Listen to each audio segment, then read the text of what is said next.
Wow. So once given the all clear, Secret Service agents rushed bloody-eared Trump off the stage, but not before he pumped his fist and mouthed the words "fight" to the crowd as they chanted USA. He was taken to a medical facility where he was later reported that he is doing well. Now, the shooter is identified as 20-year-old Thomas Matthew Crooks of Bethel Park, Pennsylvania. He was located on a roof outside of the venue. Shortly after he started shooting, Secret Service agents took him from a nearby roof, spotted him, and took him out. Meanwhile, Corey Comparator, a 50-year-old former firefighter, died in the incident protecting his family from the gunfire. And two other attendees, 74-year-old James Copenhaver of Moon Township, Pennsylvania, and 57-year-old David Dutch of New Kingston, Pennsylvania, were shot. They are expected to survive. They are in serious condition. The FBI continues to investigate a motive, which they have not figured out, and the agency is calling on the public for help. Guys, see what happened there? Yeah, RIP to those individuals that lost their life at the rally. So many national and global leaders called on people to unite and denounce political violence and sent Trump, thoughts and prayers and well wishes, including former President Obama, former President Clinton, Vice President Kamala Harris, former Vice President Mike Pence, Speaker Mike Johnson, Nancy Pelosi. The list goes on. Ukrainian President even Volodymyr Zelensky, and of course President Biden, to name a few. In a primetime address from the Oval Office, President Biden said there needs to be a lower temperature in politics following the assassination attempt. Let's hear more from Biden. Yesterday's shooting at Donald Trump's rally in Pennsylvania calls on all of us to take a step back, take stock of where we are, how we go forward from here. While we may disagree, we are not enemies. We're neighbors.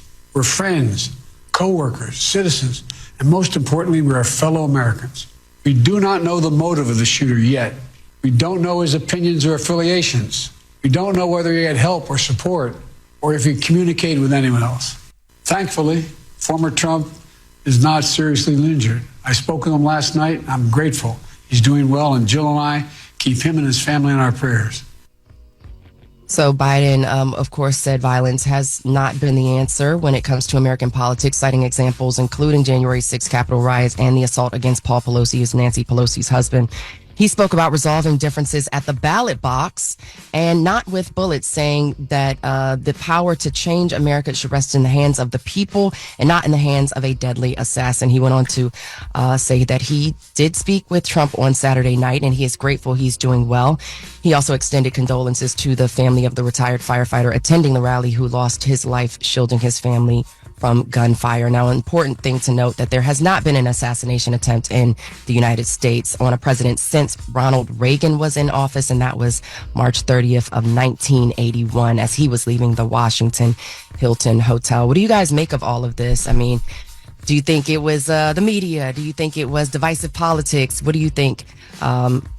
I think we have Get It Off Your Chest coming up next, so feel free to call up and get whatever you want off your chest, 1-800-585-1051. I'm reserving all my thoughts about this until 8 a.m. 8 a.m. we're really going to open up the phone lines and have a discussion with the people, but I just want to hear what everybody else got to say for the first couple hours. That's right. And what we talking about next hour, Morgan?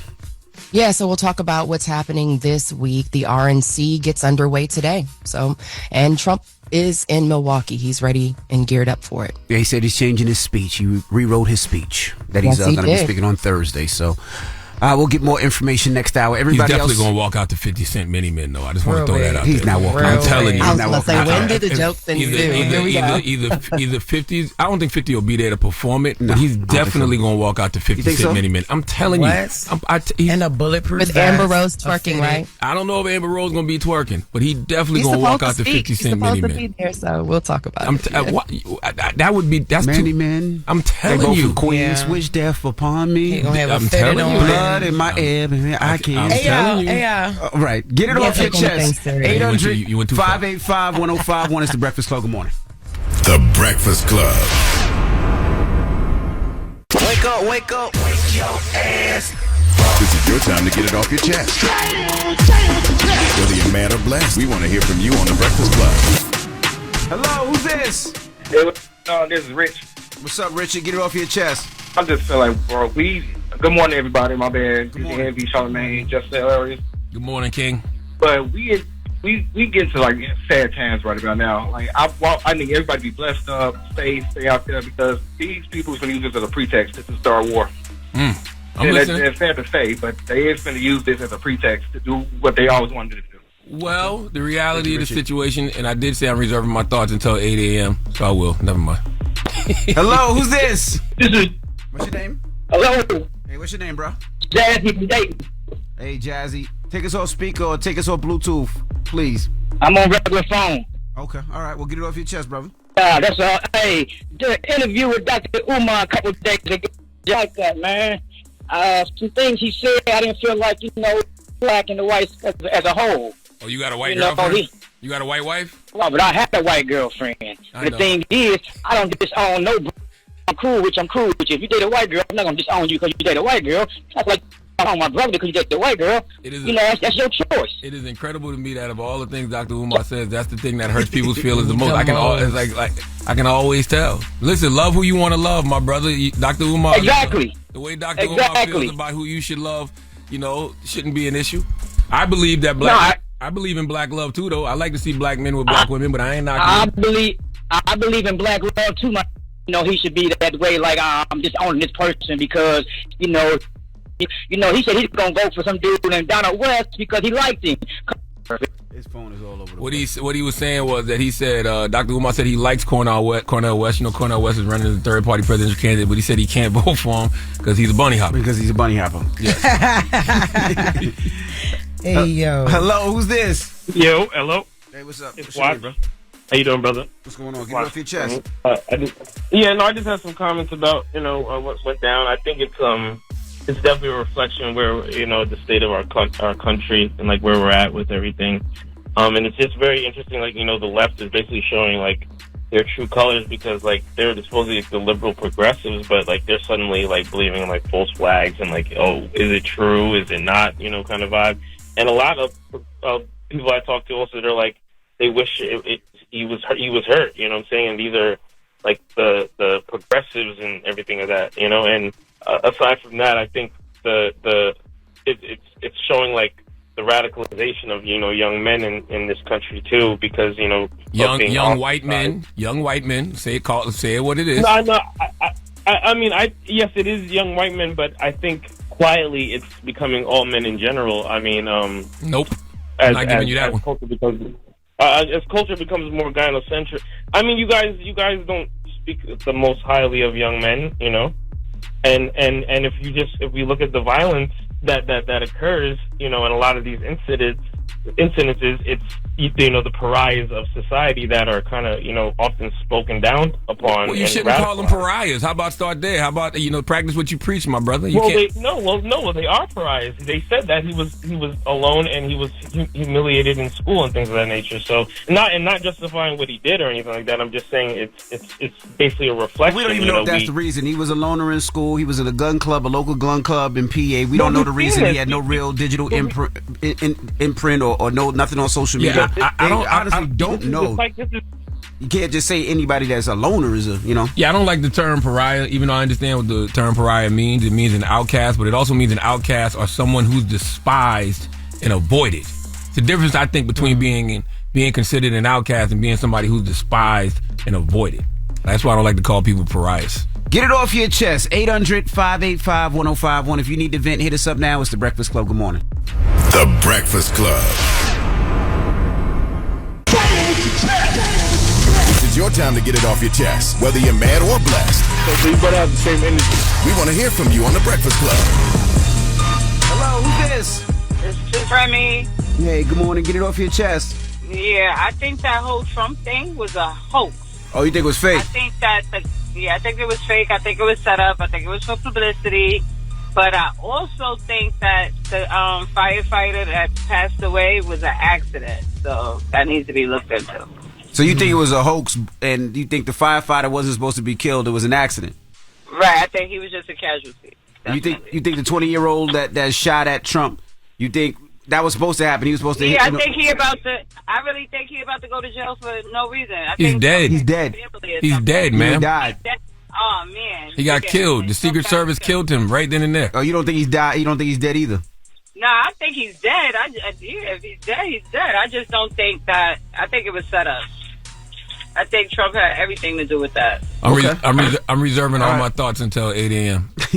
I'm not serious. I'm reserving I'm just listening to everybody. That's what I've been doing all weekend, just observing and listening, and I'm reserving my thoughts until 8 a.m. Hello, who's this? Hi, this is Autumn. Autumn, good morning. Good Get it off morning. your chest. The season we never see.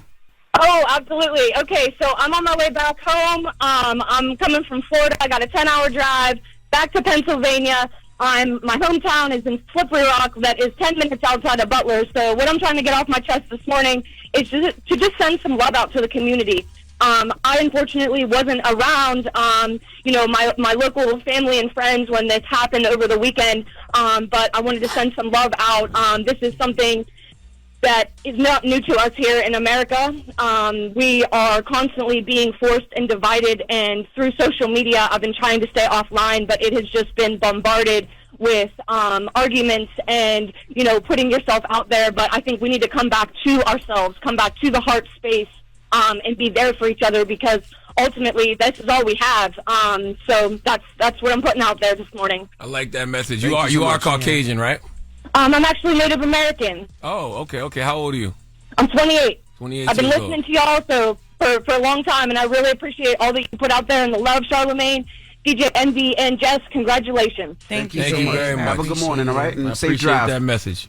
Absolutely. Thank you. Good morning. All righty.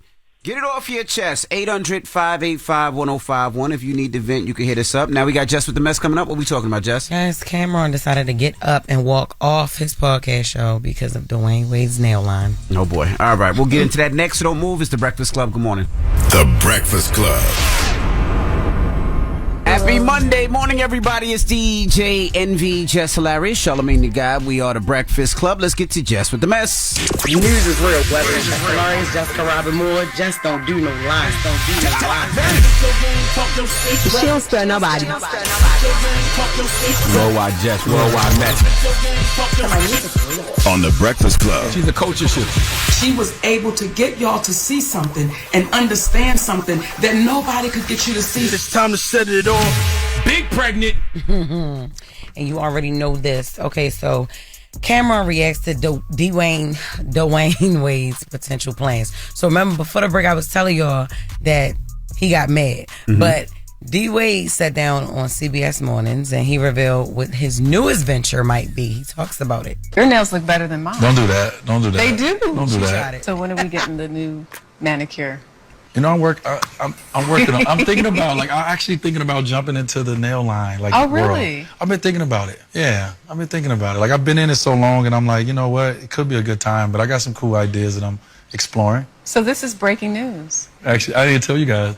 I've been having some conversations on my own about exploring. I got a couple ideas, and one of my ideas is one of my favorite things to do when it comes to this is actually sitting down with my daughter and getting my nails painted and painting hers.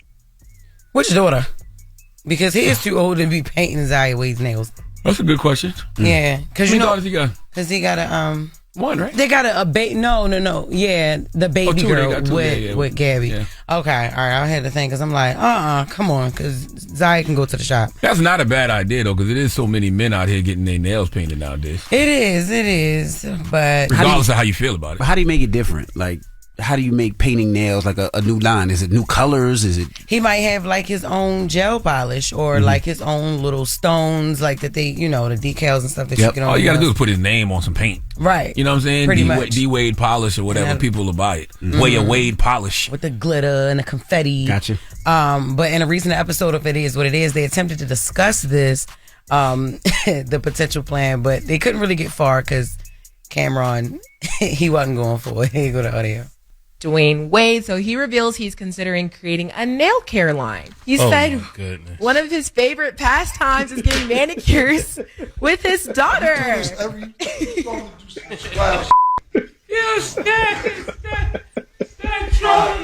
happened to get paid, young get paid? So you get head like D Wade, not D Wade.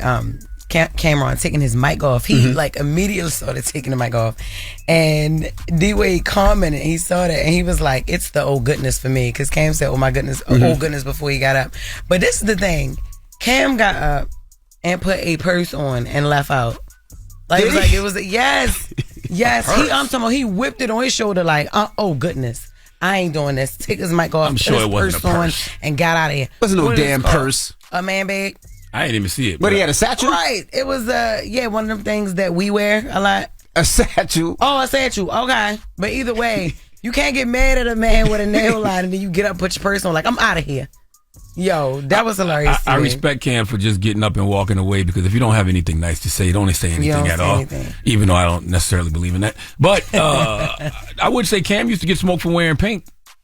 All the time. Yeah, so I would think he would have a little bit more understanding. He got smoked for that? Oh yeah, they used to joke Cam at first for wearing pink. Absolutely. Then everybody started wearing pink. And everybody started wearing pink. I always thought he looked nice in it. I didn't know nobody had a problem with it. And that's what I'm saying. Now you got so many dudes already wearing, already getting their fingernails painted. Mm-hmm. Dwayne Wade come out with a fingernail paint line. There'll probably be a lot of dudes that buy it. I'm telling you, it is. Lil Yachty gonna be the first one in the line.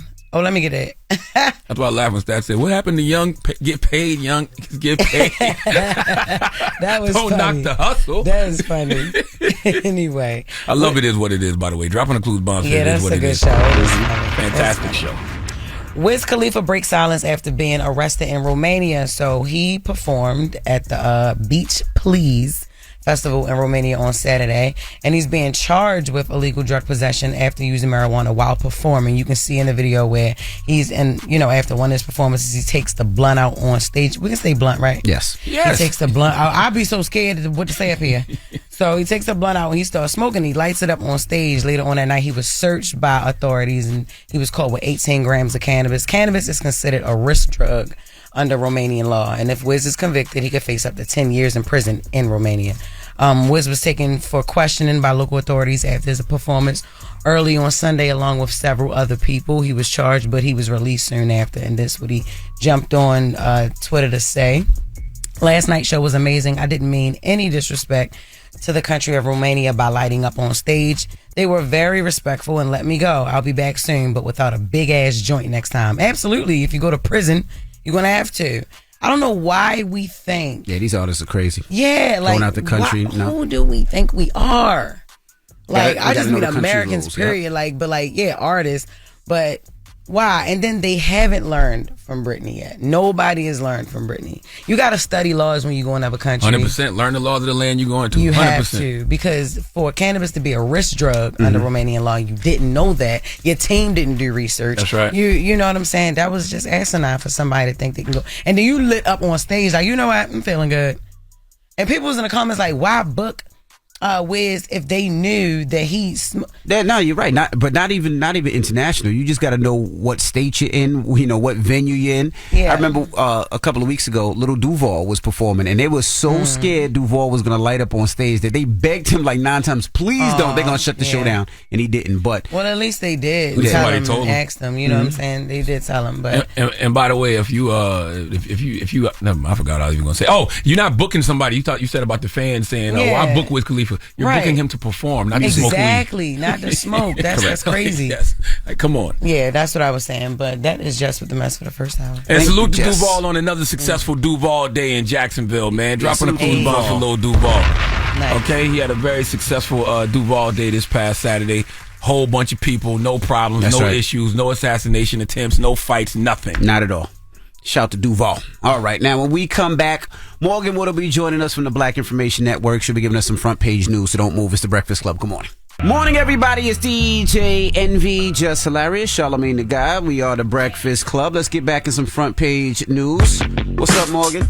Good morning. So what's happening this week? Republicans are across the country are gathering in Milwaukee this week to officially nominate Donald Trump for the presidency. Security has been dramatically heightened, and the Secret Service is confident in their plan following the assassination attempt on Trump's life during a campaign rally on Saturday in Pennsylvania. Now, Secret Service RNC security coordinator Audrey Gibson Cicchino joined Milwaukee Police Chief Jeffrey Norman and spoke more about security measures. Let's hear more from them. We've been working on the RNC security plan for more than a year and have been in constant coordination with our partners and the Republican National Committee. During our extensive planning efforts, we have accounted for various security scenarios that may arise, and we are confident in the plan we have implemented for the Republican National Convention this week. We will continue to assess the security environment and adapt our security measures as appropriate.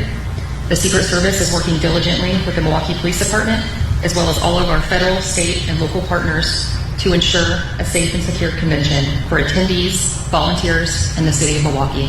Yeah, that's crazy. I wouldn't have confidence in my team if I was Donald Trump. I definitely wouldn't. I mean, the fact that a 20-year-old pretty much kid came there, people was telling people that there's a guy on the roof with a gun, and the fact that he was still able to let those shots go, and I'm supposed to have the best security team in the country, in the world? Nah, I wouldn't have confidence in my team.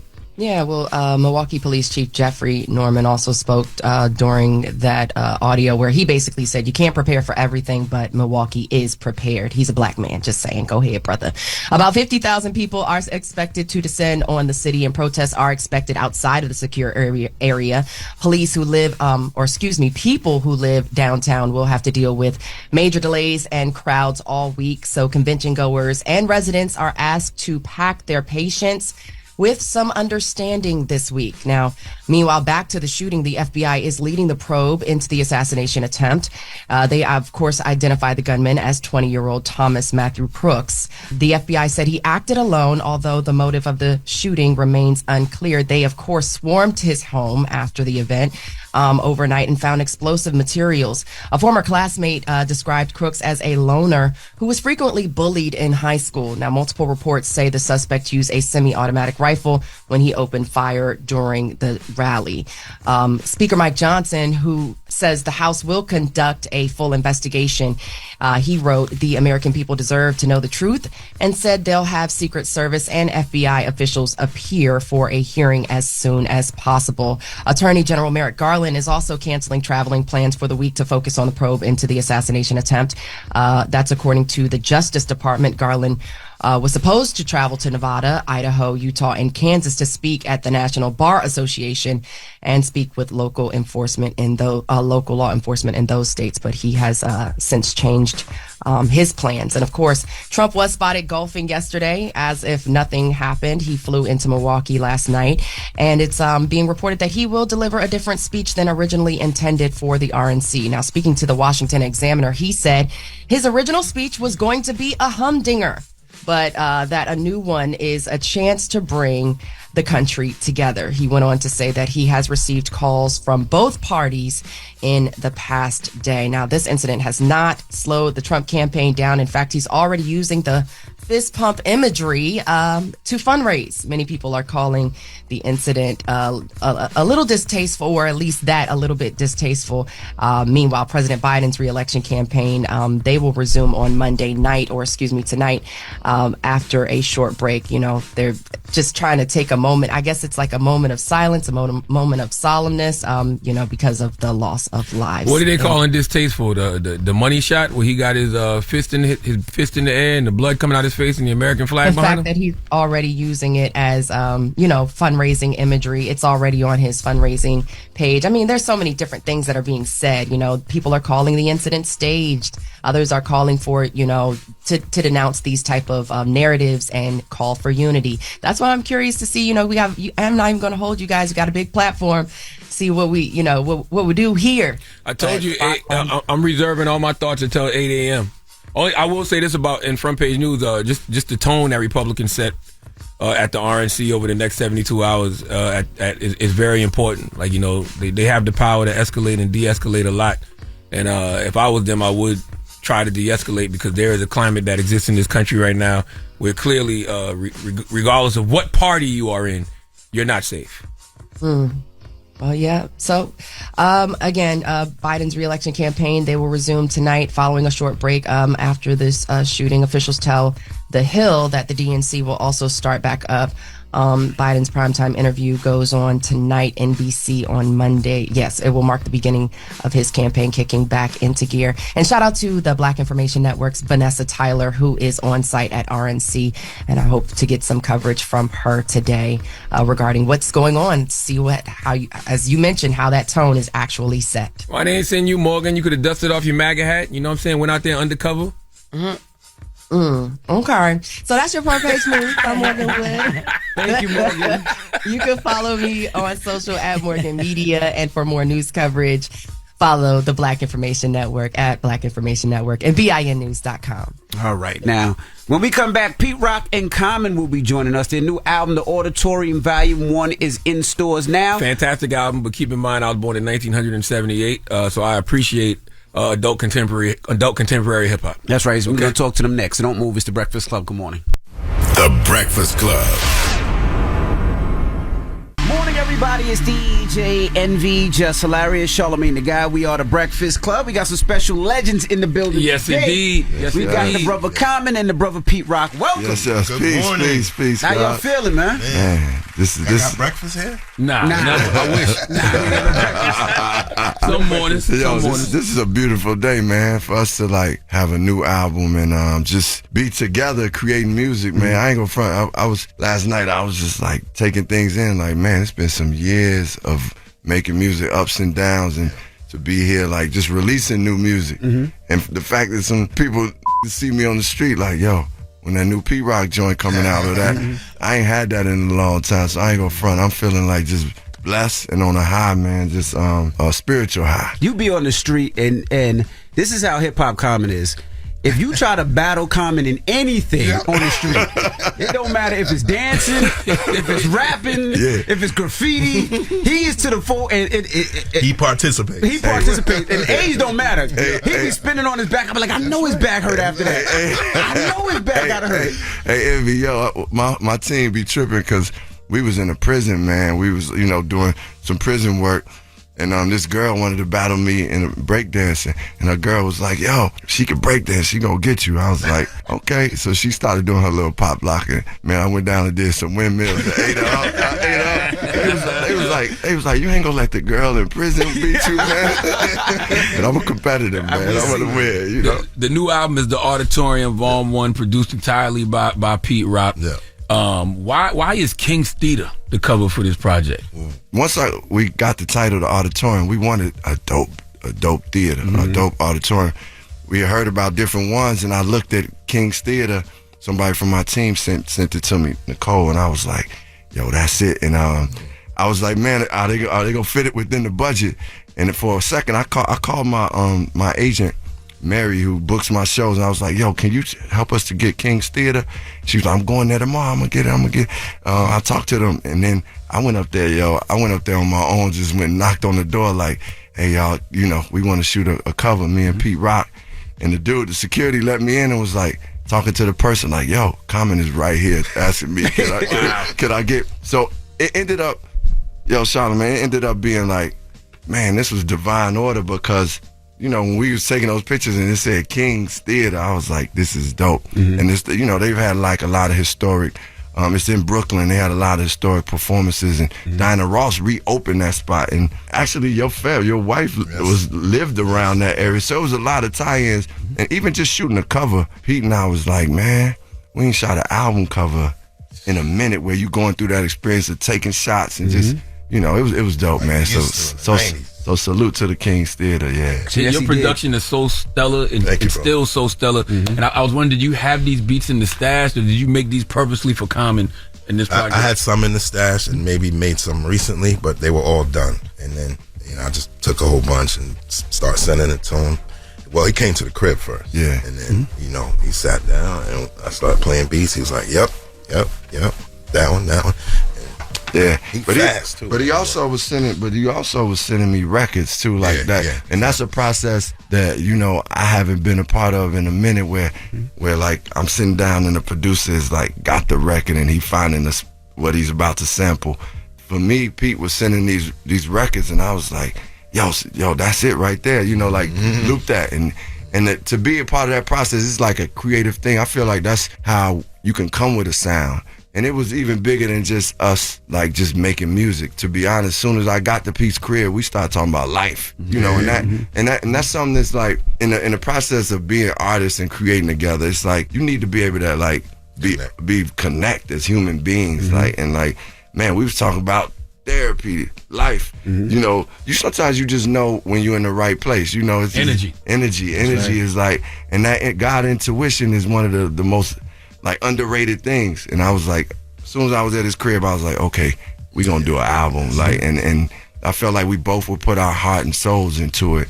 And I was noticing that his sound was fresh. It wasn't like, didn't sound old, didn't sound dated. No. I just took what we did from back in the day and just kind of mixed it in with what's going on today, you know. And we want to rock with the youngins. Yeah.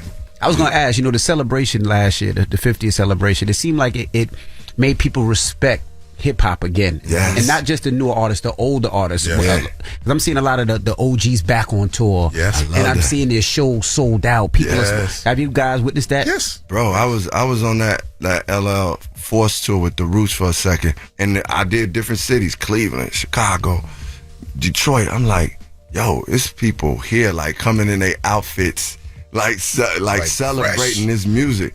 And LL's doing songs that ain't even hits from his album, like 1-900-LL, and people to it. And that like all that was, I agree that we celebrated the culture. What made me feel good was like we celebrated ourselves. We ain't have to like wait for somebody else to determine what this was. It was like, man, we celebrating ourselves. Like when I first started rhyming, I ain't know, like I'm 52 years old. You know, I'm rhyming like I still feel the love of what that I have for this culture. And I didn't know when I was 19 rapping. I'm like, I was thinking like by the time I'm 30, man, I might not be able to do this. Right. But we just didn't have any blueprints of people who had evolved and grown in the industry to be able to find out how to exist. And in so many genres of music, they do it. Right. Like, I mean, I'm a big jazz head, and it's a jazz drummer named Roy Haynes that plays in his 90s. You know, and I feel like we now believe that hip hop you can be however old and just creating, if the music is good, young, old, I mean, just create great music. Now, when you heard the Drake and Kendrick beef, right? Did that fuel you to be like, I want to get back into it? Because you was the type that they used to throw shots at you all the time. And you would throw shots back. Hey, that's what I do, bro. So did you feel like, did it give you that feeling of, I want to jump back into this? What did you think about it? I didn't want to get in a battle because I was not their battle. But I was more like, man, enthused and kind of like, well, it was to me one of the greatest battles that ever existed. I think the greatest. I might have to agree. I do feel like because I've been through some experiences and heard certain songs that mean so much to me that I probably ain't been able to give it up. It's like when people be like LeBron or Jordan. Right. You know, it's like because I grown up through Jordan, it's still. But I recognize that LeBron is right there. Chicagoans get mad at me for saying that. But LeBron is right there. Yeah. But that being said, I would say, if I'm just being purely true, I do think it was the best battle because of the back and forth that and the way they were delivering records and how great the records were. And I want to say as an MC, like that was a real battle. It wasn't like just as soon as it started, somebody had won. Drake was delivering, and then Kendrick just came and said, yo, I got this, and delivered something, just two of the greatest, not only diss songs in hip hop to me, like Meet the Grams and Not Like Us are just classic songs. But Drake was not like just sitting down. He was fighting. It was a heavyweight fight. And just in this battle, Kendrick just prevailed, man, and brought the people together. So he just won. That's the part. All right, we got more with Common and Pete Rock when we come back, so don't move. It's the Breakfast Club. Good morning. Morning, everybody. It's DJ Envy, Jess Hilarious, Charlamagne the God. We are the Breakfast Club. We're still kicking it with Common and Pete Rock. Charlamagne? This might be a dumb question, but did you really have the daydream or dreams that you described on Dreaming, on the new album? Because they sound so vivid. Yeah. Well, I actually, some of those dreams definitely happened, and that's one of the things that for me, like, people come to me in my dreams, especially like people that have transitioned, have left and passed on. Like, that's why I talk about my cousin Ajale, who died in a motorcycle accident in Brooklyn in 2009. Yeah, he come to, Pete actually used to ride motorcycles with him, but God bless his soul. Like, and all these people, Dr. Maya Angelou, they have come to me in my dreams. But this, I was like, let me just be like, because I've been in the MC space, like I was like, let me be clever with it and talk about Prince and talk about these things and just play with the words of it, but also keep the spirit of like what dreaming is and when people come to visit you in your dreams. Did y'all have a discussion about that? Is that what inspired it? Okay. Because I told him, Hev comes to me in my dreams. Troy comes to me in my dreams. You know, everyone I lost, from family members to friends, you know what I'm saying, they come to me. Wow. And I take that as a sign, and that they're watching me and they got eyes on me. Yeah, and I feel like, you know, the ancestors speak to us in different ways, and I definitely believe, and even though I don't even always remember all those dreams, I still like remember the visits. And then, you know, for me to talk about Nelson Mandela when prison couldn't break him, and you know, when Malcolm's talking about Assalamu alaikum, he in the window saying Assalamu alaikum, I'm thinking about that By Any Means Necessary picture where he was in the window. Like all those things, man, I wanted to give it up for people who've inspired me. It's almost like a tribute to the ancestors, but in a good way. When you produced Troy, right, what was the mindset back then? Because usually people didn't do records like that. It was either hard records, it was club records, it was party records, it was street records, but you did a record as a reminisce, as a dedication record. What was the mind frame and what was the label's feeling of putting that record out of all? Because that's one of the most classic records out there. Well, I'm going to start off saying I was depressed. You know, I was really depressed because, you know, we lost a block general too. He was like, he taught me how to fight, taught me this, taught me that. So when we lost him, you know, the whole community was crazy. So I went, somehow found the strength to go dig through records, and I found this record and listened to the whole thing. And when I listened to the whole thing, I got emotional, started crying. And I said, that was a sign to say, yo, try to do something with this. You know what I'm saying? And so that's what I did. And I heard these elements in the song, and that drove me to make the beat, man. You know what I'm saying? And when I heard that sax, you knew it was it. That was it. I was like, no hook, no nothing, just rock that horn. Did CL have that lyrics rock? Already done? Really? Yeah. He added Detroit? All he did was like change a few things. But when I gave him the beat, he already had the lyrics, but he just changed a few things. To come into the concept of Troy. Wow. How did you feel when you first heard that acronym? Like, that's like the reminisce over you. Reminisce over you. That was real clever of CL for him to come up with that title. You know what I'm saying? That was crazy to spell out my man's name and have that title. It was this magic was happening for us, bro. You know what I'm saying? Like, everything was coming together when we did that. You know, we don't give you credit for a 2P Rock, man. Always putting dark-skinned brothers in a positive light. Chocolate Boy Wonder. Just that title is Come on, bro. You dark-skinned, you called yourself a Chocolate Boy Wonder at some point. Yes. Hey, Common, you know what? I don't give you enough respect. Light-skinned, dark-skinned. Here we go. You know what I'm saying? Who instilled that in you, though? Heavy D was very talented in coming up with names. He gave CL Smooth his name. Gave me, his brother, my cousin Floyd, gave me Pete Rock, and Hev taught me a lot about like bridges and songs, you know, like just how to structure a song, a hit song, and then it stuck with me. You know what I'm saying? Because he was the first one to notice my talents. He was like, "Yo, you got something." But he need to bring that out. AP, he's saying who instilled that black like black pride, like as a chocolate confidence brother. in for me. Yeah. Oh, I mean, you know what I'm saying? Like, I had the talent. You know, I thought I was decent looking as a black man. Yes, sir. Yeah, brother. All right. I just rolled, man. You already had it. Well, we come from that era, though. We come from the black and proud era. Yes, you know, like even when I listen to On a God, you know, you got a line on that song. You say, "My testimony came from all the testing." Yes, sir. Expound on that a little bit. Man, I feel like anything that I really can talk about from a pure and like a place that resonates is because I've experienced some things in life. And, you know, I experience things like we all do, but that human testing, that thing of going through things is what allows us to really connect. And I'm just saying, like, man, we got to go through things to have a testimony that really means something and resonates. I ain't saying you go out there to try to suffer, but you know, life gives you things, and it's the way we deal with it and overcome it and move through it, and what builds character that will allow us to be like, yo, when I'm sitting down with people, they listen because they know I've been through something, you know? So that's the testimony. You know, you got Jennifer Hudson on the record. How is it asking your lady for a feature, and does she charge you? Well, let me say this. It was definitely it kind of just came pure because I was playing the record.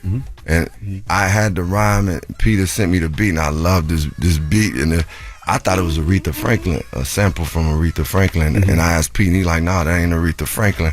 And Jennifer heard it and was like, "Man, that is incredible. Like, that's out of all the beats I was playing, she's like, that's my favorite right there." Like, and it just, man, I was like, damn, this kind of give you that soul for Aretha. Jennifer played Aretha in a movie, and I could tell she was inspired by it. I was like, yo, I'm gonna get her to sing on it. But after I had the verses and the subject matter, I wanted PJ, who is an incredible artist and writer. PJ is super dope. She,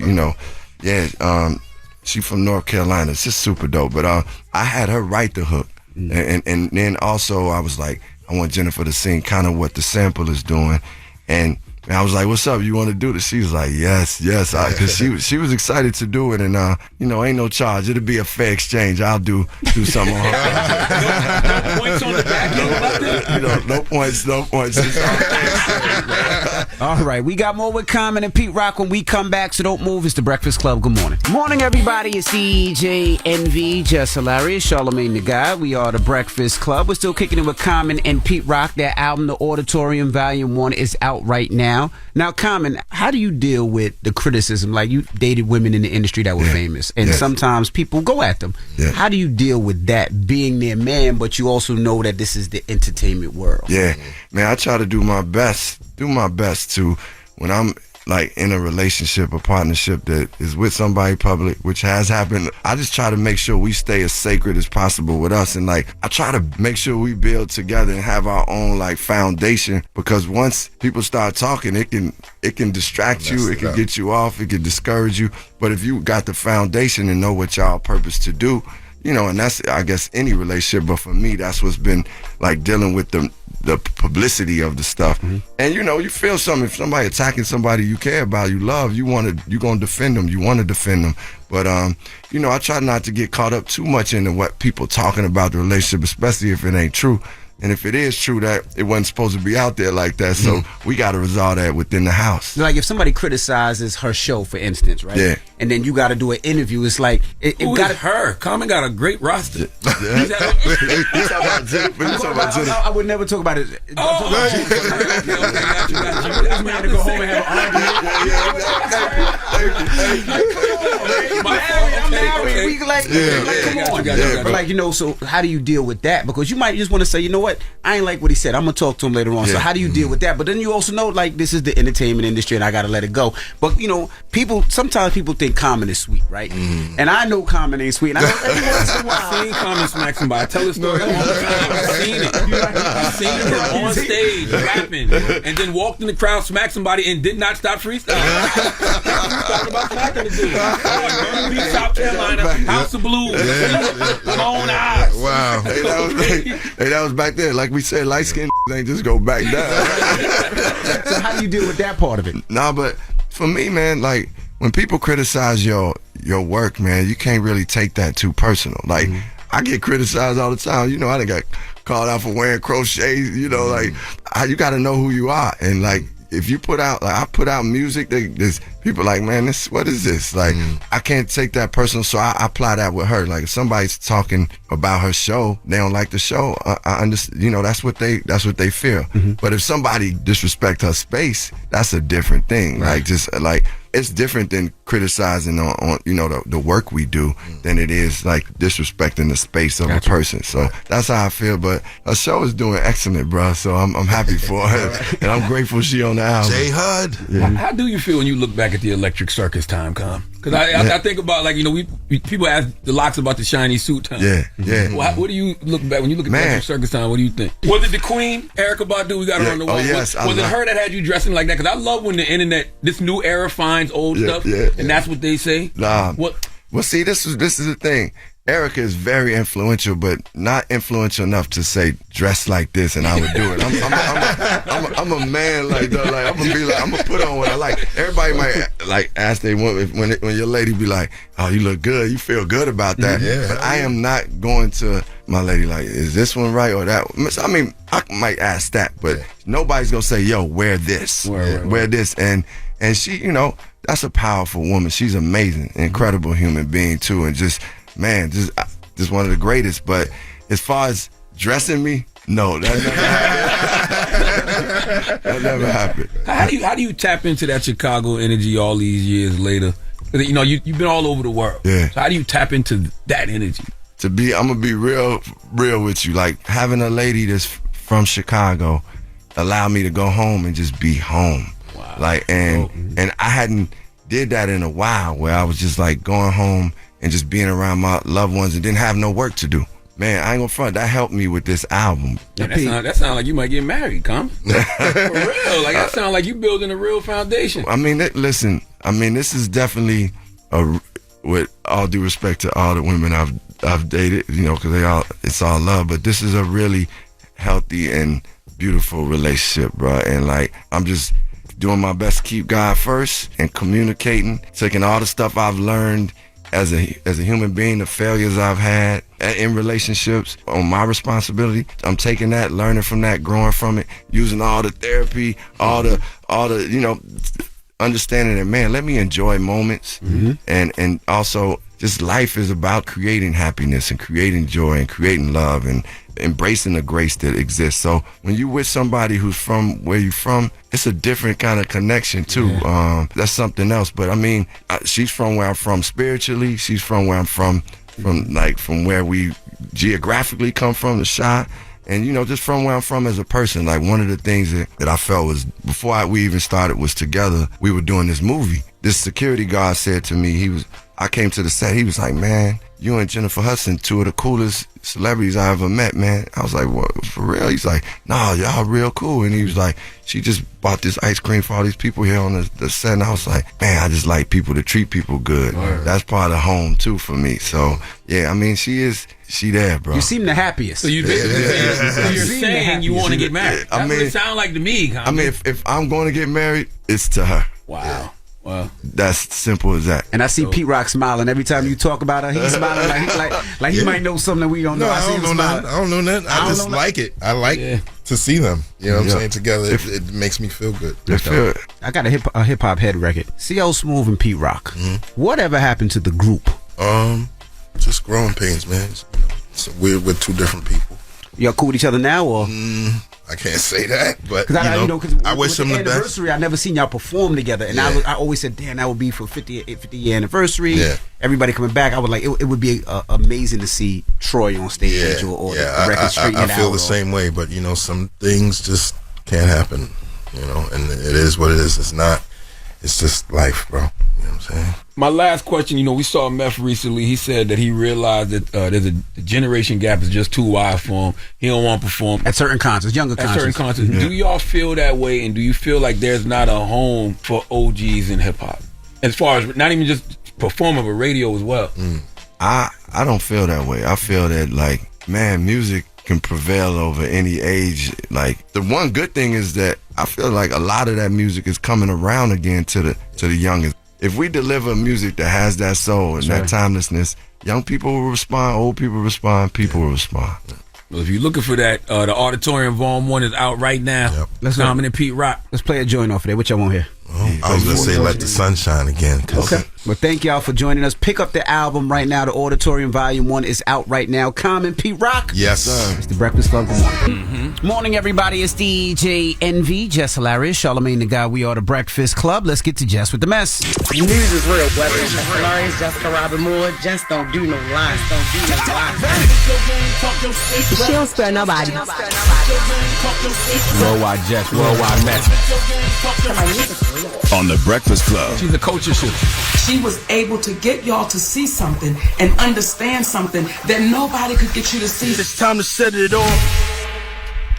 Okay, so Alec Baldwin case dismissed. If you don't remember, back in October 2021, Alec Baldwin was rehearsing a scene on the set of the Western movie Rust, which I don't think ever came out, when the prop revolver he was holding went off and killed cinematographer Helena Hutchins. He was originally charged with involuntary manslaughter and a firearm enhancement charge. The charges were dismissed altogether in April 2023 as prosecutors cited new facts in the case. Then in January, a grand jury jury indicted him on an involuntary manslaughter charge once again. He could have been sentenced up to 18 months in prison if the jurors agreed he committed the felony. But in a shocking turn of events, the judge on the trial dismissed the case on Friday. Alec Baldwin, breaking news. He's breaking down in tears. The judge dismissed this case, and the decision came after the judge determined that prosecutors, they withheld evidence. The pivotal moment in Alec Baldwin's criminal trial seen here when the actor's legal team claimed New Mexico prosecutors did not disclose new evidence pertaining to the live rounds found on the Rust film set in 2021. The judge sending the jury home on Friday as she decided whether to dismiss the case against Baldwin. The state's willful withholding of this information was intentional and deliberate. Your motion to dismiss with prejudice is granted. His lawyers said that the Santa Fe County Sheriff's Office took possession of live rounds and of ammunition as evidence, but did not record them in the official case file of reveal that their existence to the actor's defense team. So as a result of that, the judge was asked to dismiss the case, arguing that they should have known about the collection of live rounds and given the ability to determine for themselves whether it was crucial to the case or not. So it's been dismissed. I totally agree with that. I never thought he should have went to trial in the first place. Yeah, I never understood it either. I never understood how that became his responsibility. He was an actor on set. He doesn't do props. He did not know that was not a prop gun. Like, I never thought he should be on trial for that. Yeah. It was an accident, sadly. And he was very, very remorseful for Helena Hutchins. Like he said, he knew her and her family, and he just didn't understand how that happened like that. Complete negligence, on whoever put that real gun there. But I never thought Alex Baldwin should be. Real rounds. Yeah, and that's the person who should be tried. Like, that's the person who should be in his place, or who should have been in his place in court and stuff. 50 Cent in Trump's assassination attempt. As we know, a young man named Thomas Matthew Crooks took a shot at Trump on Saturday. The bullet grazed his ear, and Trump survived the assassination attempt. After the assassination attempt, 50 tweeted a picture of the Get Rich or Die Trying cover with Trump's face on his body with the caption, "Trump gets shot and now I'm trending." That's what he said. So apparently he wasn't the one that made it, made the cover, but he was the only one that I seen posted, "Yo, 50 is funny. He be trolling. Maybe he made it, maybe he didn't." But later on, he had a show in Boston, and he had the same picture up on display while he performed Many Men. I think that is hilarious. That is funny. I really believe that Donald Trump is going to come out to Many Men at the Republican National Convention. I wouldn't be surprised. I can see it. I would not be surprised. In more 50 news, he responds to Omari Hardwick during a recent appearance on a panel at the Tribeca Film Festival. Omari Hardwick addressed fans' disappointment about his character Ghost being killed in the Power series. That's what he said. Man, I have so much empathy for the fans, bro, because you were sold and told a story that did not continue, guys, in the way that it was sold and told to me that it would continue. So y'all have every right to be like, it didn't end right. And because we don't honor our fans enough. But had it ended the way that we started the show, then I think you guys would be extremely satisfied with the art. You should be able to forever have conversations about the show. But I just want y'all as fans to always remember, I played the guy, so I'm a little bit bigger than him. So it's better to follow me than a character. 50 saw the clip of the conversation and shared it along with this caption: "This nigga is a strange bird." The F is he talking about? I never done nothing but look out for him. If he needed something, I gave it to him. I understand now that it did not matter.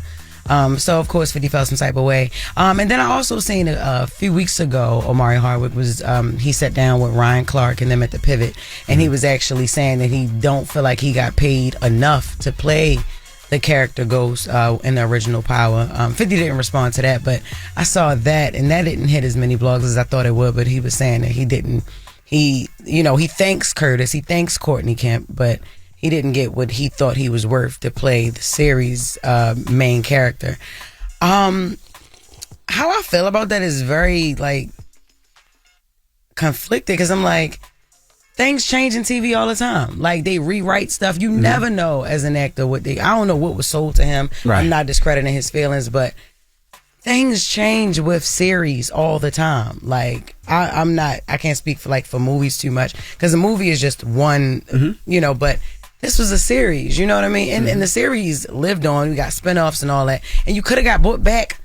That's the thing. I don't even know what he was trying to say on stage with Matt Barnes and them. What was he trying to say? That I guess he didn't like the way he got killed off the show. It seemed like he was promised that it was maybe a little longer, and then they decided to kill him off. And he didn't see that coming or something, but he did 6 seasons. I think he averaged, I think, 150,000 an episode or something like that. 150,000. Yep, that's what he told. So he Ryan got paid. I don't know. Yeah, I'm not sure, but either way, he is a strange bird to 50. So stay out of them rich Negroes business, man. Them rich cock diesel Negroes business. Stay out of it. I'm gonna stay out of it. They have that discussion amongst themselves. I have to report it, so let's just see if it unfolds, because I'll be talking about it again. And it's weird whenever they do inside baseball like that, because we truly do not know what the hell is going on. Mm-hmm. You know, even the fans was quiet, like, "Oh my God, what does this mean?" No, for real. We didn't understand. I really did not understand what he was trying to say on stage. It sounded like he was promised something, and they changed the character. And they just changed the character was changed. Because the fans are upset about an ending. That don't got nothing to do with you. They're upset because they love you as a character, but you're no longer on the show. But and then when he was like, "Follow me, not the character." Huh? That's what I said. love Ghost more than Amari? That's what I said. Because on another movie, you doing a bending. So it's like, what if I want to like Ghost? All right, what you saying? I get what you're saying. I totally understand what she's saying. I get it. I don't understand, but you ain't following the movie because you like, damn, Ghost getting bent off. Yeah, that's what I'm saying. Like, no, don't. One of the greatest scenes in movie history, by the way. The fact that we don't have that on the board right now just to play bothers me. I love when Janet Jackson turns to him and says, "So you doing the bending?" So you doing the bending? Yo, that was so funny. I loved it. I said Tyler Perry got one here. He got one here. But anyway, that is Jess With The Mess for the second hour. Thank you, Jess. Charlamagne, who you give me a donkey to? Well, 4 after the hour, I said I wasn't going to talk about, the Donald Trump assassination attempt until 8 a.m. So here we are. 4 after the hour, I need House Speaker Mike Johnson and Senator J.D. Vance to come to the front of the congregation. We would like to have a word with them. Okay. All right. And then we're going to open up the phone lines, right? Absolutely. To discuss with the people. 800-585-1051. I know you guys seen what happened all weekend long with Trump, the attempted assassination. Let's discuss. What are your thoughts? It's the Breakfast Club. Good morning. This is a miracle.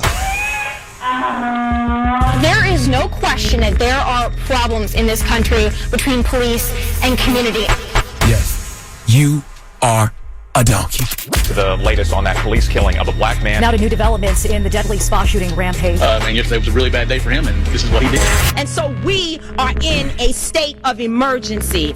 Okay, white supremacist violence is and always has been the number one threat to our society. But I'm also very proud that my wife is white.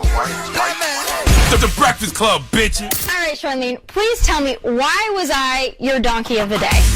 Well, Tommy Lauren, donkey of the day for Monday, July 15th goes to the Speaker of the United States House of Representatives, Mike Johnson, as well as United States Senator from Ohio, J.D. Vance. First and foremost, before we continue, let me state the obvious and say, regardless of what you feel about a person's politics, violence is never the answer.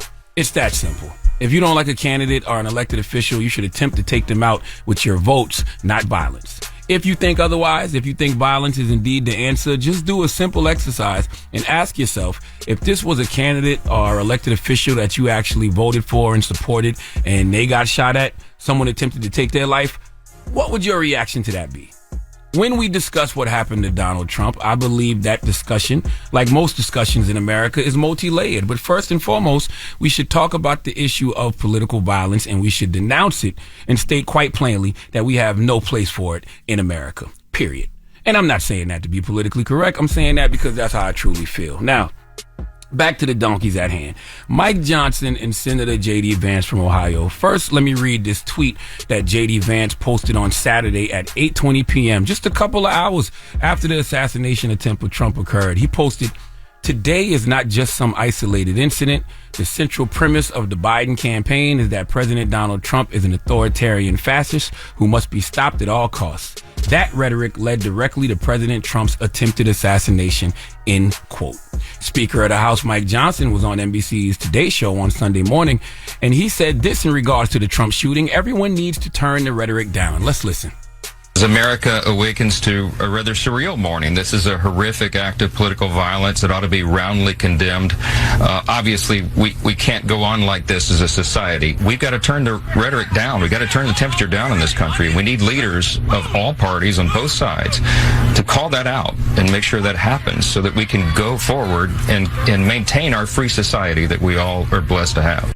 Now, I've been observing and just listening all weekend. You know, I'm not a person who rushes to spill the first thing that comes to mind on social media.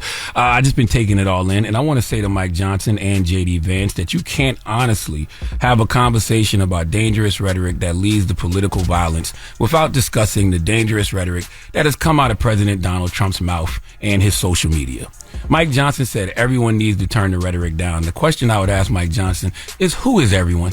For him and J.D. Vance to make comments like that and not acknowledge the countless times Donald Trump has said things that have led to violence or could lead to violence is disingenuous. And it's them playing campaign games. It's them politicizing this situation because, of course, it is a presidential election year. They, like many politicians, Republicans and Democrats, are using this as an opportunity to score points on the opposition. Real leaders would be using this as an opportunity to actually bring people together.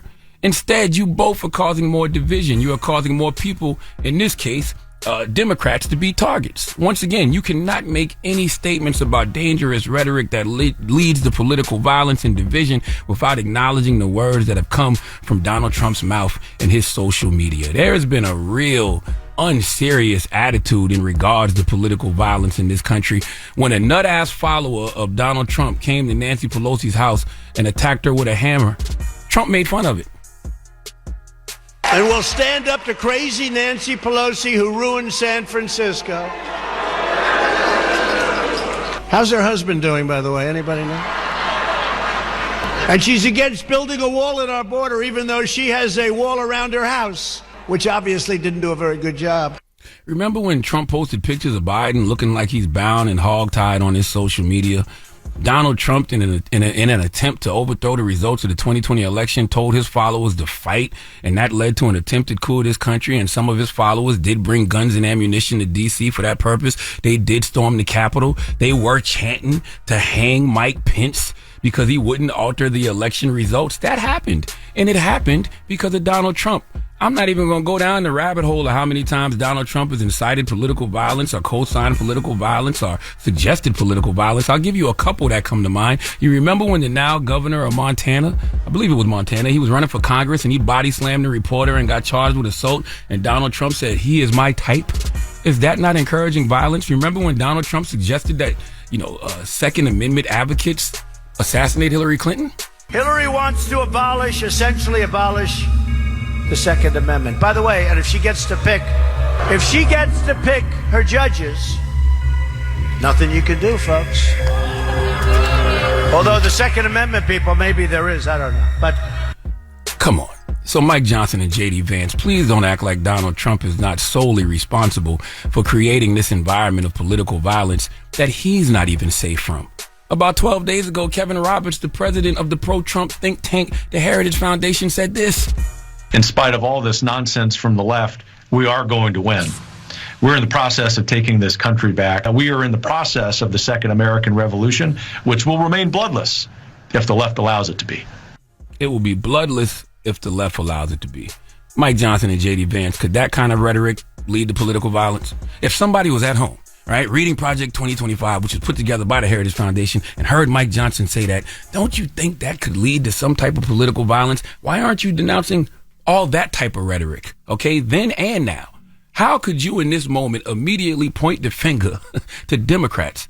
And how come more of the media hasn't been saying this all weekend? I understand, sadly, there was an assassination attempt on the former president. But in a moment like this, we can't worry about, striking the right tone. We have to worry about telling the truth. Now, Mike Johnson and J.D. Vance both say that Donald Trump has been vilified and, calling him a threat to democracy was one of the things that led to this. I saw Mike Johnson again on Anderson Cooper, and Anderson rightfully pointed out that Trump has said that about Joe Biden as well. Let's listen. It's an objective truth that Donald Trump is probably the most persecuted and attacked political figure in history, certainly among presidents, maybe at least since Abraham Lincoln, Civil War era. And that takes a toll. I mean, when my colleagues go out, Democrat colleagues, and say democracy will end, the republic will be in an emergency stage if Donald Trump wins for president. It's just not true. It's another election. And when they say that kind of rhetoric and they heat it up like that, there are people out there that take these things to heart and they act upon them. Politicians are not responsible for that.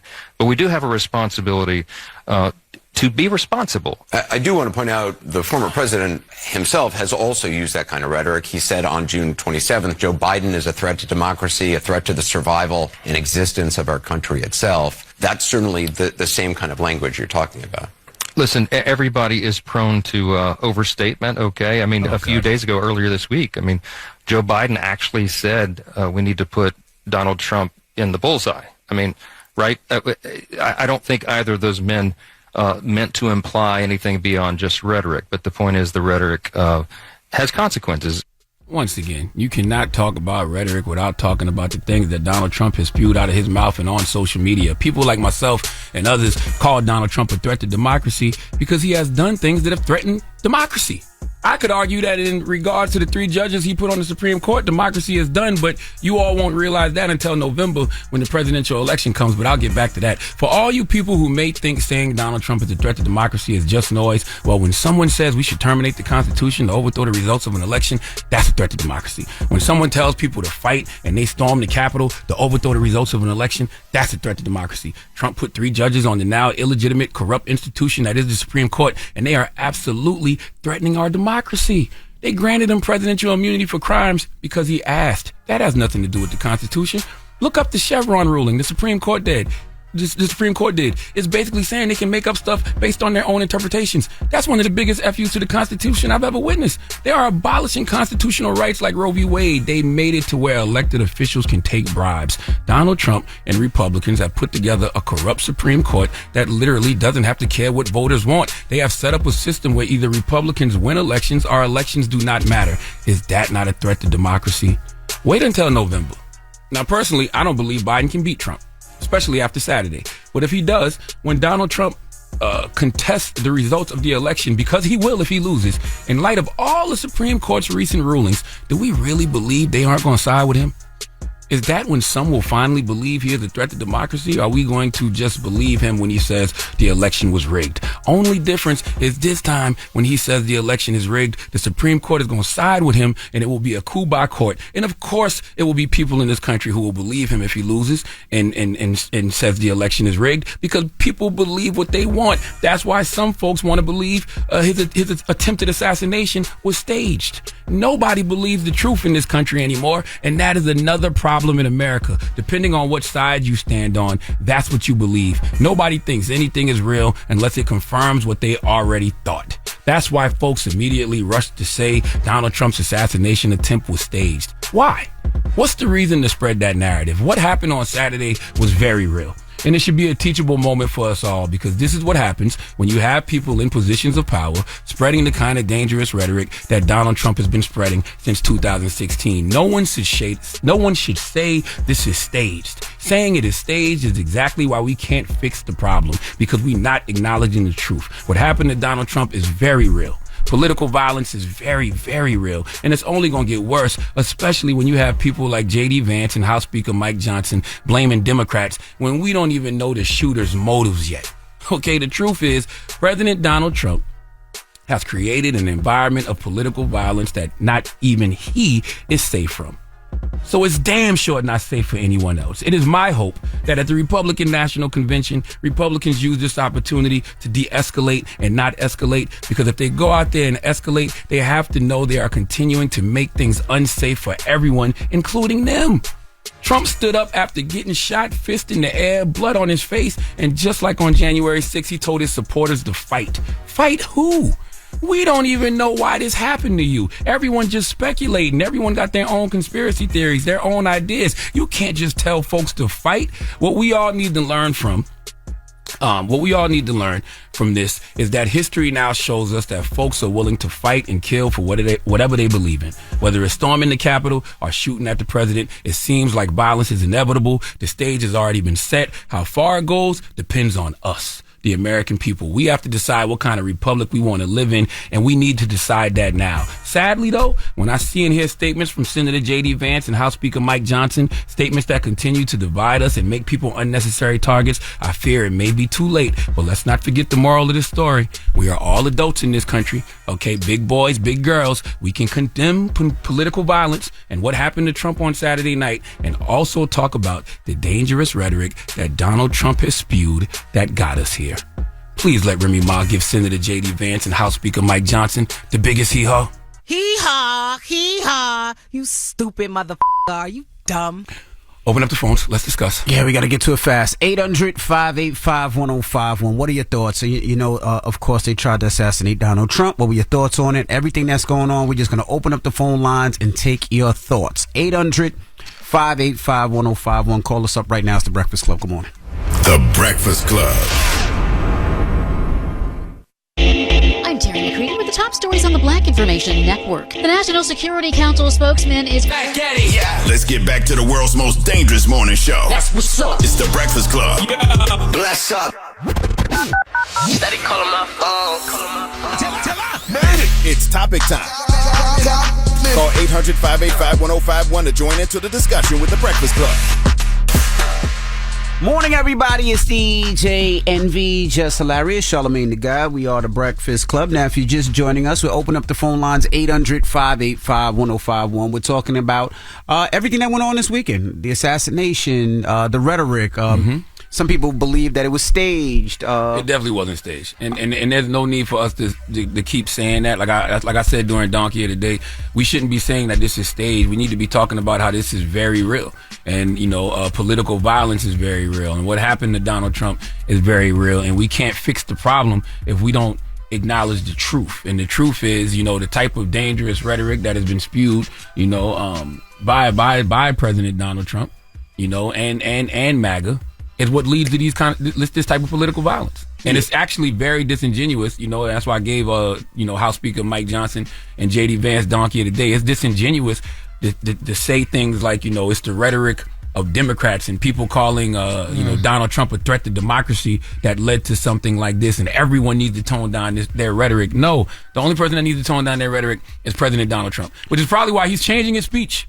At the Republican National Convention, this Tuesday. You cannot honestly have a conversation about dangerous rhetoric that leads to political violence without discussing the dangerous rhetoric that has come out of President Donald Trump's mouth in his social media. Yeah, there's so much to discuss, and we're going to open up the phone lines, 800-585-1051. I just think it's crazy that, violence can erupt over who you want to vote for. Growing up as a kid, we never talked about politics as far as who we voted for. We talked about politics and we listened to both sides, but it was one of those things where you went into that box and you voted and you kept it to yourself. But now it seems like it's at a point right now, regardless of what side you are, people feel a way about it. If you decide to vote Biden, people are mad. If you decide to vote Trump, people are mad, and not just mad because we should be able to vote for who we want to vote for, right? We should be voting for our best interest, but people they want to kill you depending on who you're voting for, which seems crazy to me. They want to cancel you for who you're voting for, which seems crazy to me. We need to get back to a point where we can have conversations, and it ain't a violent conversation. You know what I mean? One thing that I seen online that I kind of was like, that makes sense. We look at the Secret Service with all the Secret Service security guards that they had out there yesterday. This young man, 20 years old, who was pretty much a novice, right? He wasn't militarily trained. He was in a gun club. He was 20 years old. Got up on that roof. People were pointing him out. Still was able to take shots at the president.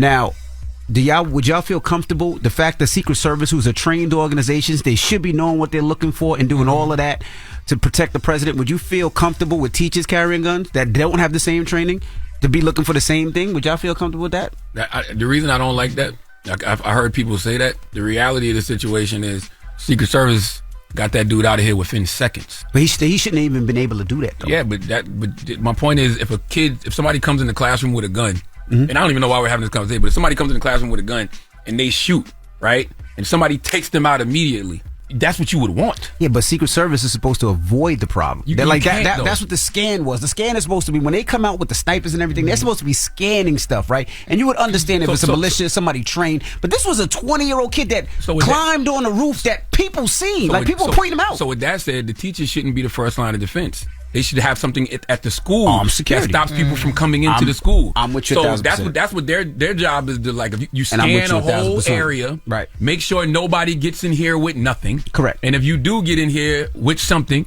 and you try to do something, now the second line of defense is the Secret Service. I mean, that's what I don't know. I didn't understand the comparison between the Secret Service and the teachers in the classroom. That sounded strange to me. I didn't get that. And not from you. I just saw people saying that, and I was like, I don't understand the correlation you're trying to make here. Well, let's go to the phone lines. A lot of people on the line. Hello, what's your name? E and DT. All right, brother. What's your thoughts? You know, brother Charlamagne, King Charlamagne, just spoke it so eloquently, I can't even follow that. So he was going to say he said exactly what I was going to say. All I'm going to say is, Brother Malcolm said it back in the day. Chickens come home to roost, and life is real simple. You live by the golden rule. Anything you put out is energy in return. It's really that simple. You speak into existence the power of the tongue. We take it back to hip-hop terms. You got a label called Bad Boy Records. Look what happened to the Bad Boy. You got a label called Death Row Records. Look what happened on Death Row. You got a label called Cash Money Records. You got Lil Wayne, 50, and Drake. Speak into existence. That's it. Okay. Thank you, brother. Hello, who's this? Hey, how's it going? What's your name? Louis, I'm from Florida. Hey, what's your thoughts, Louis? Sorry, I just dialed into the questions in general over the entire environment and wherever we are, right? Mm-hmm. Yeah, so I personally think that I blame a lot of this on the media, right? Because I think rather than informing us and helping us make decisions and telling us the facts, they're riling everybody up to each of their sides, and it seems like that's where they're making their money, right? So then you have people that watch either Fox or CNN or MSNBC, and when they turn on the TV, they're more enraged than they were. So rather than just being informed about something and getting the facts, they're actually more emotional when they started watching whatever it was, right? Because you have people that either we're each in our own teams, right? And the people that are in the middle that are just trying to be informed really have nowhere to go, right? Other than like shows like you guys, right? That like how it is, or like you may add your opinion to it. And at the end of the day, you also give the facts, right? And then it's like, well, let you make your choice. So I think that once you turn off the TV, you actually start talking to people. Most people agree at the table, but a lot of what's going on, I think, is on the media's hands because they actually rile you up to one side or the other, right?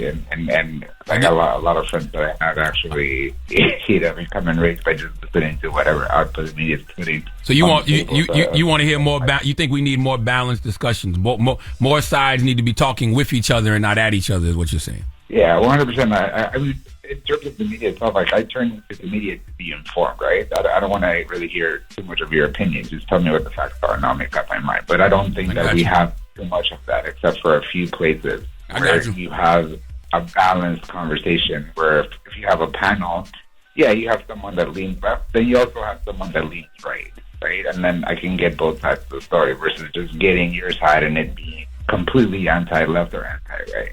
Okay. Got you. Well, thank you. 800-585-1051. We're just opening up the phone lines. Hearing from you guys. I mean, this weekend was a crazy weekend. Let's discuss. It's The Breakfast Club. Good morning. The Breakfast Club.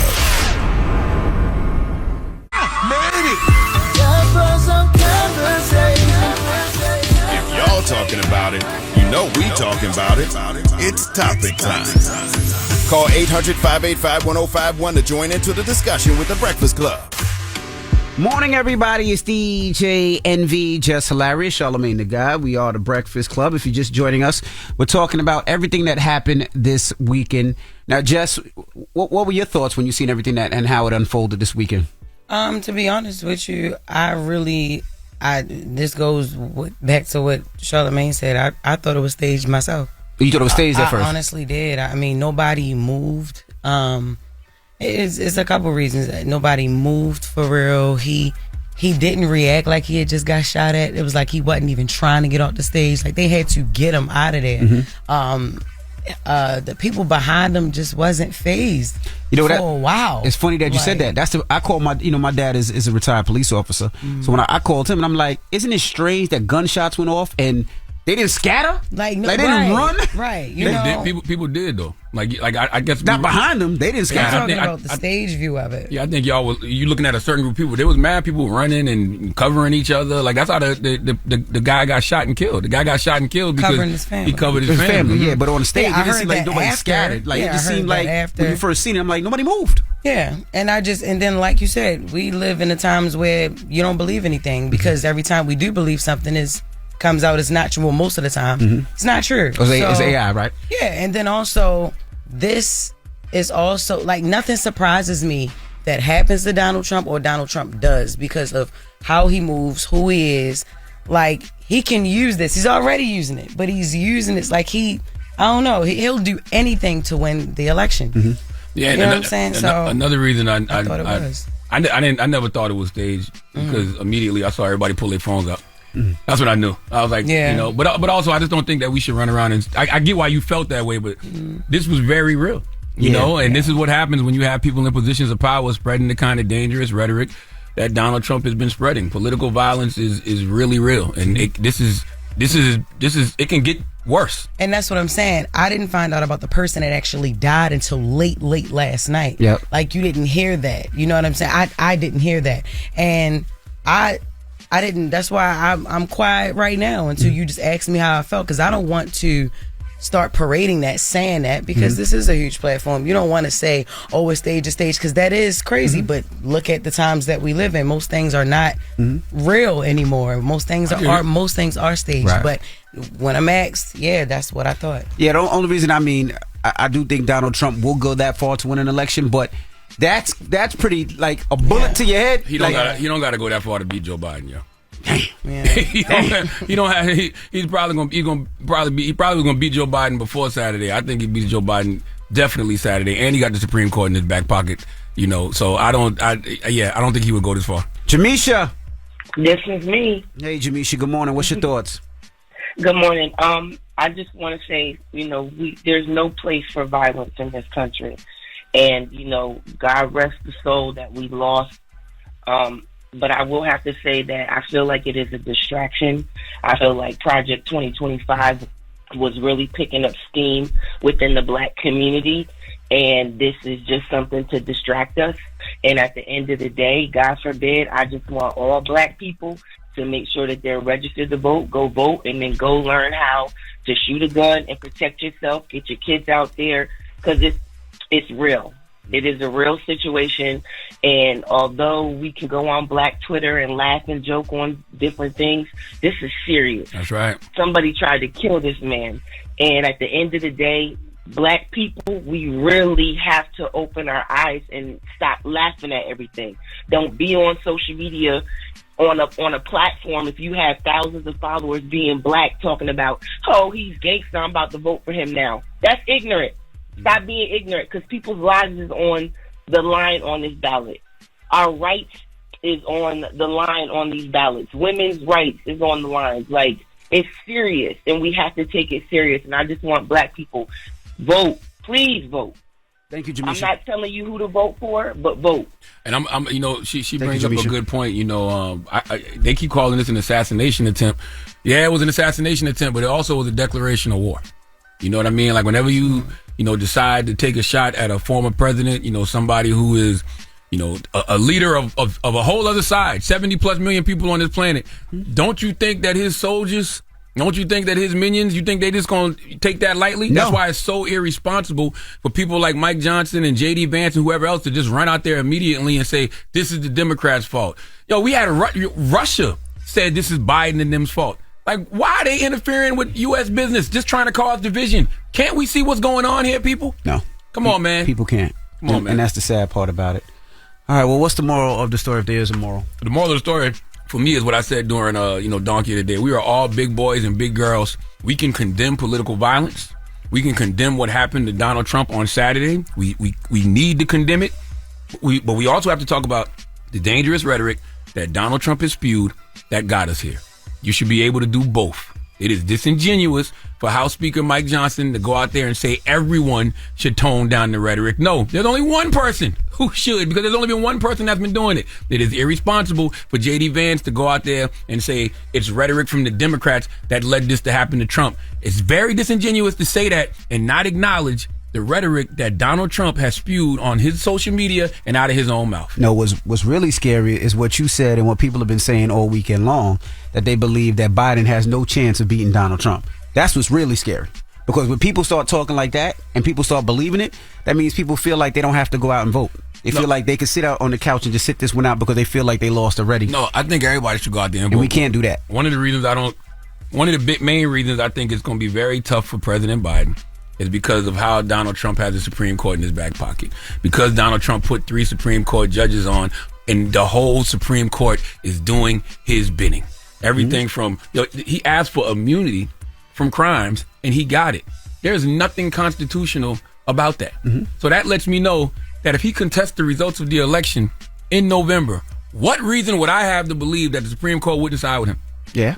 But, I was reading something, too, that, they said he'll never go to jail. And one of the other main reasons is not the fact that not only because he's a former president, but also because they said the amount of money they would have to pay for Secret Service to actually be in jail to protect him would be in the hundreds of millions of dollars. And they weren't definitely going to do that. I don't know. I just want everybody to go out there and read the article from Elie Mystal that he wrote in The Nation talking about the Supreme Court, because the Supreme Court is the only branch of government that claims the power to rule unchecked by the other branches of government. If Congress passes a law, the court claims authority to overrule it. If the president issues an order or regulation, the court claims the power to overrule it. If a state legislator or governor passes a rule or ordinance, the court claims the power to overrule it. And if voters attempt to elect leaders, the court claims the authority to overrule them by literally picking whose votes should be counted or recounted, to say nothing of who gets to vote in the first place. Does it not sound like this fight going to be fixed come November? Yeah. So y'all, we in for a long 6 months, baby. I'm just telling y'all to get prepared for what you're about to see. Okay?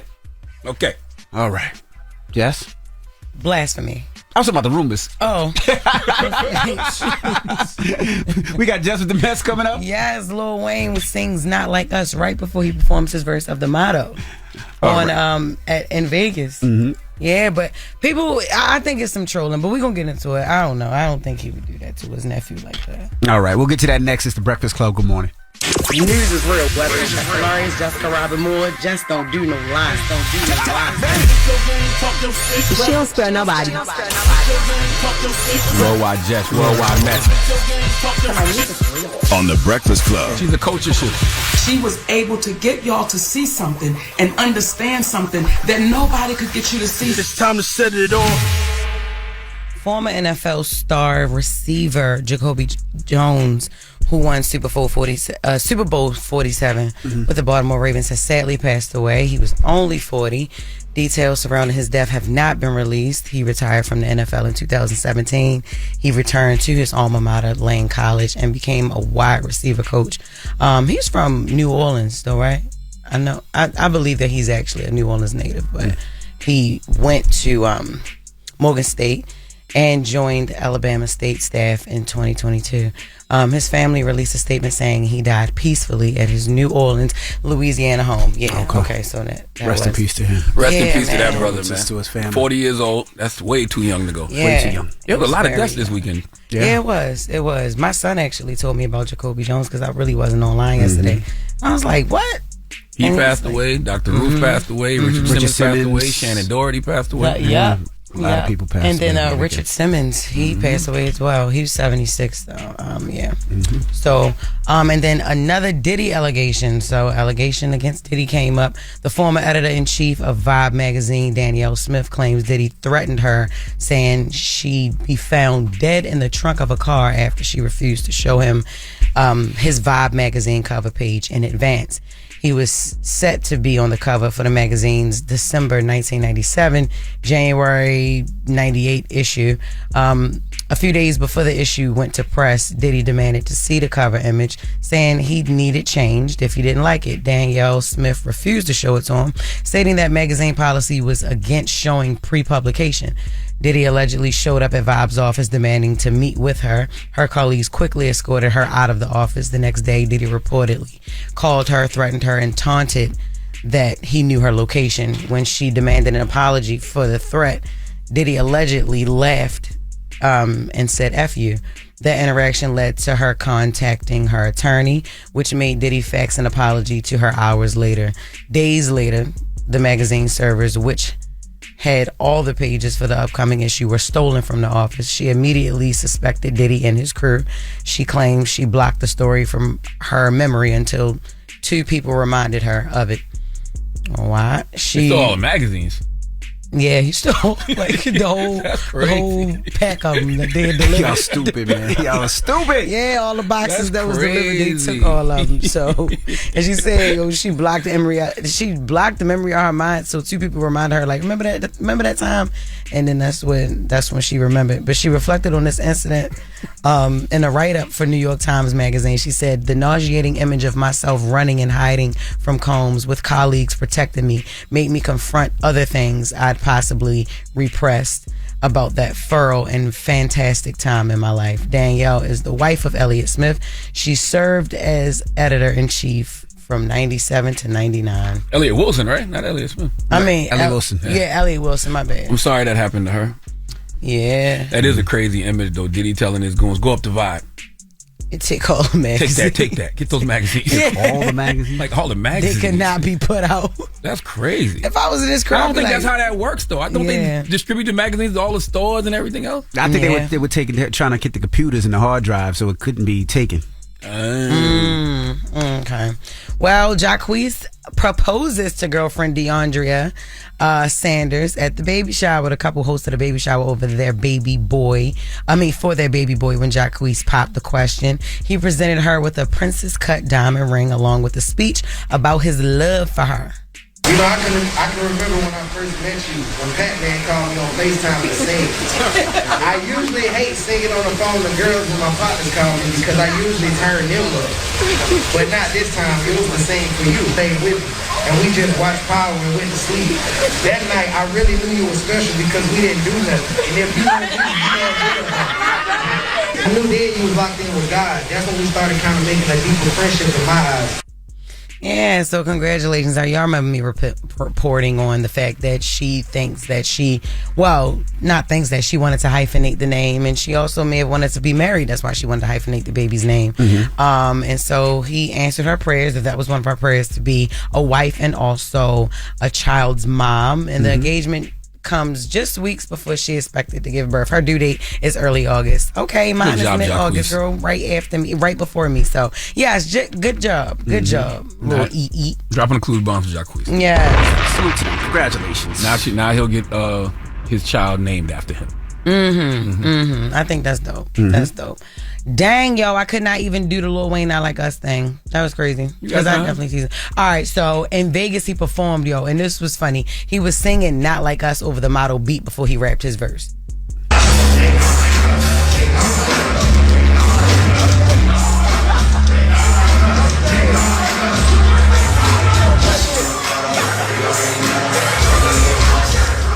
So many also suspected that Lil Wayne was actually saying they don't like us rather than they not like us. But I swear, I heard it loud and clear because he was off beat when he was saying it.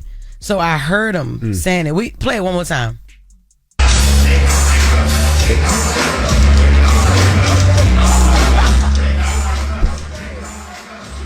Yeah, at first it sounded like he said they don't like us, but now then he said they not. Right? And he was holding up his OVO chain. Yeah, he was. He did have the OVO owl chain in the video. That's why I was like, I do think that it was some sort of trolling. No, I don't think that he would disrespect Drake like that and be singing a Kendrick song. But ain't it the worst when a song is a bop and you know you like the record, but it's dissing your man? Yes. That's got to be an awkward position to be. Absolutely. You know what I'm saying? Like, hey, bro, yeah, he went too far. But man, this song jamming. A bop, though. Drake himself said the song was jamming on the Heart Part 6, though. He did? Yes, if you go look at the end when he's talking, he was like, this could be something I could bop to if he wasn't lying or something like that. I can't paraphrasing, but it's something like that. He be dancing to it. All right. Well, that is Jess with the Mess. For the day, yes, it is. Let's get to the mix. It's the Breakfast Club. Good morning. Morning, everybody. It's DJ NV, Jess Hilarious, Charlamagne the Guy. We are the Breakfast Club. Let me salute to Laura from the UBS Center out in Long Island, and also let me shout to Buju Bantans, one of his managers, Butterfuco, He was in town this weekend, performed Saturday and Sunday. This was his first time being in New York in I think like 15 years or something like that. Oh yeah. So the show was crazy. It's such an amazing show. I didn't catch the whole show because I had a party that night, but my wife stayed for the whole thing. And just say salute to Buju. What an amazing show! What an amazing time! Thank you for all the love that they showed, man. It was crazy. It was. I think he's doing Miami next, but he did 2 shows. The first one sold out Saturday, and then he did Sunday. But it was just dope. So salute to Buju. And he's from here, right? He's from Jamaica. Oh, he's from Jamaica. He's from Jamaica. Yeah, and you know it's a lot of Jamaicans here. So my lash check is Jamaican. She came and did my lashes last night, and she was talking about it the whole time. She absolutely loved it. She said it was amazing. It was no violence. Everybody was just happy to see him after him being gone for so long. Like it was a big event for New York. So that was actually good. That's now, they said a lot of people flew in because they didn't know when he was actually going to perform again in the States. So my wife is like, my wife is Jamaican, so she's a huge Buju's her favorite Jamaican artist. Yeah. So she, when he was performing, I don't know if it was Trinidad or Barbados, her and the girls went out there and went to the concert, so they went out there last night. So that's what's up. It was pretty dope. So salute to you guys. All right. When we come back, we got the positive notice, the Breakfast Club. Good morning. Morning, everybody. It's DJ NV, Jess Hilarious, Charlamagne the Guy. We are the Breakfast Club. We got a salute to Common and Pete Rock for joining us today. Their album, The Auditorium Volume 1, is out right now. That's right. If you are born in the 1900s like me, and you enjoy adult contemporary hip hop, you are going to love this album, man. That's right.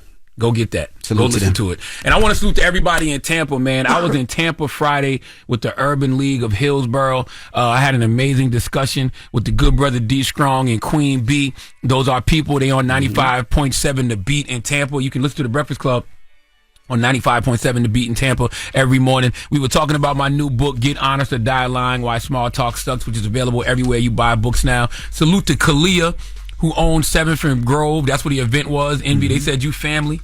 They love you out there. 7th and Grove? Yep, 7th and Grove. 7th and Grove. Yep. And, dope event. Salute to dope restaurant, salute to Kia from the Urban League, for helping to bring me out. And salute to all the people I met there, man. You just meet people, that come to these events like, Lanisha from Speak to Me Incorporated. Salute to Pecan. Okay. Can't forget Pecan. Salute to Mimi. All right. I remember names. I remember faces. Okay. I do. I remember names. I remember faces, man. So salute to everybody who came out to the Urban League of Hillsborough. Came out to 7th and Grove, courtesy of the Urban League of Hillsborough. Salute to 7th and Grove. To hear me speak with 95.7 The Beat. Food is amazing at 7th and Grove. That's what's up. Before you get to your positive note, July 26th and 27th, Friday and Saturday, I will be in Raleigh, North Carolina at the Raleigh Improv. Get your tickets, y'all, at JessHilariousOfficial.com or RaleighImprov.com. I will be there. We got 4 shows, 2 on Friday and 2 on Saturday. And if you're there, you might have to deliver a baby, so just keep that in mind. Make sure we got a doctor, a midwife, and a doula that's coming. So, just in case. But get your tickets, y'all. You got a positive note? I do have a positive note, man. I just want to tell everybody, please remember on this beautiful Monday that we're all on borrowed time. So choose people that choose you and let everyone else be. All right, I like that. Okay. Breakfast Club, bitches! Y'all finished or y'all done?